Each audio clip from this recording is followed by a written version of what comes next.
Good evening, everyone. The Winter Games in Sochi, Russia have come to an end. It's been 2 intriguing weeks of competition and great stories of young men and women who have represented their countries. One of those young men was Nick Goepper, who grew up in the Lawrenceburg area and last week became the very first athlete from Greater Cincinnati to medal in the Winter Olympics. Nick won a bronze in the men's slopestyle skiing, an event most of us never even imagined years ago.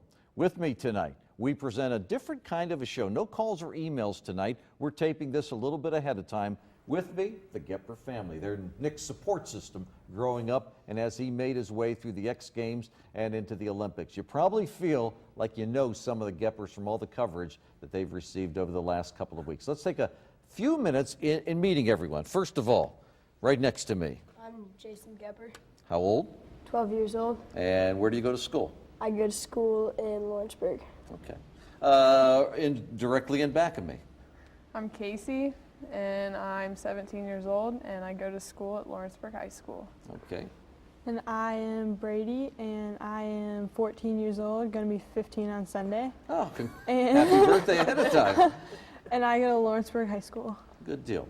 And right on the end is Linda and Chris Goepper, and what a great family. Oh, thank You you. guys have to be very proud Thank of you. everybody. Absolutely. Let me ask you this, and Chris and I have talked about this. What is the involvement of this family with sports, and how have you guys looked at sports over the years, and getting them involved, and how important was it? Well, I played a lot when I grew up. I did the traditional ball sports, and then after that, I officiated quite a bit. I did probably 30 years officiating basketball and baseball, and then when we started having kids, it was kind of a natural for us to get the kids involved in things, to keep them active. Linda and I are both pretty active folks, and you know, we tried to let the kids try a lot of different things and see what they liked. Yeah, Linda, but you could imagine a lot of sports, but I'm sure 15 years ago, you didn't imagine what you were getting into here. Oh, no, not at all. I encouraged Nick to get involved in skiing from the very beginning. I skied at a small resort in Michigan when I was a kid, and we did it as a family activity. It was really fun. You know, we do that sometimes for spring break on vacations, and it was just a really great family activity. So when Nick, who's our oldest, was able to start skiing, we got him involved in the pre-doodle program at Perfect North. Just to kind of, you know, just to introduce another family activity that we could do. But I had no idea that he could actually make a career of it. You know, it was just something fun that I thought we could do on the weekends. And, you know, he just, you know, when he got to be 11 or 12, it just sort of took off. But he did a lot of other sports. So I really thought that if he picked a sport that he was passionate about, it was going to be swimming or soccer or, you know, one of the other sports that he did. I never dreamed ever. I didn't, you know, we didn't know that he could create a career in skiing. There was Who you know, yeah, there was no coaches here. There was no, so it's been quite the journey. Yeah, Jason, what do you play? Well, I'm not currently doing anything. I am skiing and longboarding.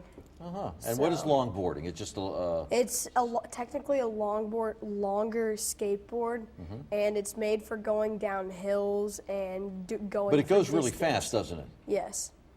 Wow. So. You have a little daring in you too, don't you? And I know the two of you have been involved in gymnastics. Is that most of it, or have you done other things as well? Casey? I was a gymnast for 14 years, and my sister was a gymnast for 11. And during the summers, we transitioned and we did swimming on the Hidden Valley swim team. So we did that every summer. And while we were doing that, we still did gymnastics. But, you know, that was pretty much what we did sports-wise. And we skied during the winter when we could. And we did it behind our coaches' backs because they weren't too excited about it. They didn't want you breaking a leg, right? No, that would be the worst nightmare. Yeah. I mean, and when you talk about gymnastics especially, and having known Mary Lee Tracy over the years, so many dreams have gone up in smoke because small broken bones or just when you landed wrong, that sort of thing. That was kind of that's a difficult sport too. Yeah, it is. Is it a competitive family, Chris? I would say, yeah. It all starts at the top, right? But yeah, we like to win. I like to win. Linda likes to win, and that filters down a little bit. So it was always fun, especially on vacations. We always made vacations a priority for the family. It gives the family the opportunity to spend a lot of time together. But it was always, there was always running races, especially between Chris and Nick, up and down the beach. And it was a really big day when Nick finally beat Chris. And that's only been within the last couple of years that Nick's been able to That was because I fell, John. actually beat Chris. That stumble cost you, Right, didn't right. it? It was still the haven't lost. the stumble. They race in Lawrenceburg once in a while up the dam area, which is really fun, or up at the levee. And then the girls, of course, were gymnasts. So there were many a time when, the kids would be doing crazy handstand contests or wall sit contests, or, who can do the best backflip or whatever. And Nick did not win very often. So it was really humbling for him. I mean, he was really never top dog at the family because the girls usually cleaned his clock pretty well. Well, before I go to break, I just wanted to, because Casey mentioned one time, he'd come back and was it push-up contest he'd do with you guys? Yeah, we did a lot of push-up contests and who could hold the longest handstand, and me and Brady were pretty good at smoking him in both competitions. And you'll still remind him about that. That's great. We're talking with the Goepper family tonight on Meyer Sports of All Sorts. What it takes to get to the Olympics, what they've watched over the years. That's coming up next. But first, it's your chance to win a $50 gift card from Meyer. This is the Meyer Mindbender. This week's winner is Al Bertliff. Al knew that it was Micah Ruzioni who scored the winning goal in the Miracle on Ice in 1980, the goal that beat the Soviets in hockey. Al wins a $50 gift card from Meyer. Now tonight's question. It was 50 years ago this very week that Cassius Clay won the World Heavyweight Boxing title. Who was his opponent that didn't answer the bell in the 7th round? 50 years ago, the brash Cassius Clay won the heavyweight title. Who did he beat? A boxer who couldn't come out of his corner in the 7th round. If you know, go to WCPO.com, click on contest. It'll show you how to enter, or send your answer on a card to Meyer Mindbender, 9 Sports, 1720 Gilbert, Cincinnati. That's the Meyer Mindbender. Back with